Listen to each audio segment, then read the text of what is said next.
Kita intro dulu.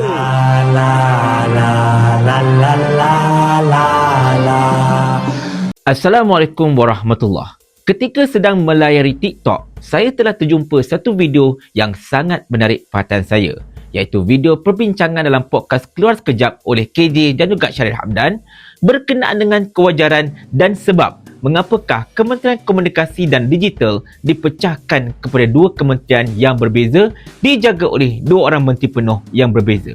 Ini videonya. Apa pandangan KJ tujuan dia pecah KKD? Sebab nak simpan Fahmi. Itu saja.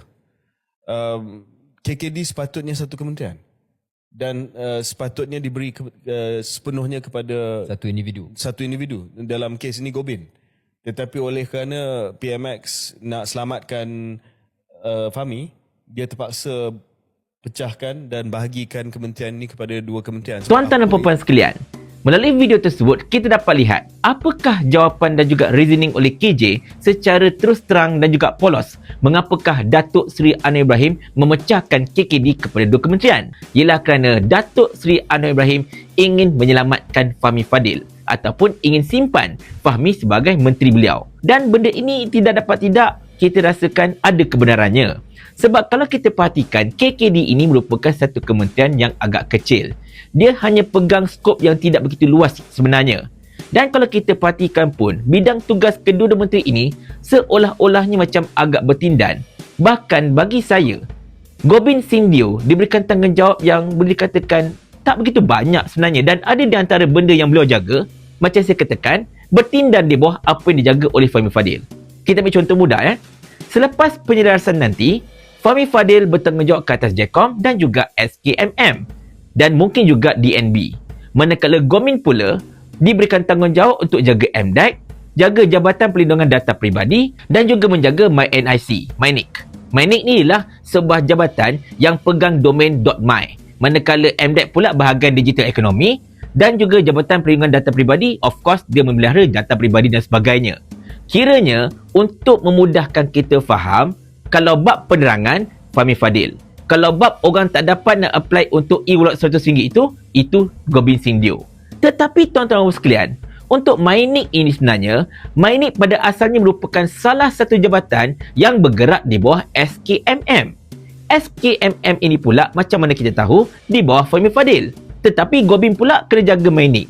Jadi nampak tak pertumbungan ni kat situ? Dia macam berlaga-laga tau bidang tugas dia. Dan bila kita bercerita tentang SKMM itu sendiri, komunikasi, yes, ini Fahmi Fadil. Tetapi bila sebut multimedia, dia berkait rapat dengan digital. Apatah lagi yang jaga TikTok dan sebagainya ni pun boleh berbalah juga sebenarnya. Sebab kalau ikutkan, untuk TikTok, untuk FB dan sebagainya, mereka ini semuanya merupakan platform social media. Platform social media ini dah masuk bawah digital. Tetapi yang terus jaga platform-platform ini ialah Fahmi Fadil. Jadi di sini tuan-tuan sekalian, kita nampak macam satu kekeliruan sebenarnya. Di mana tidak begitu jelas apakah function utama Gobin Sindio dalam Kementerian Digital dan apa pula function Fahmi Fadil dalam Kementerian Komunikasi.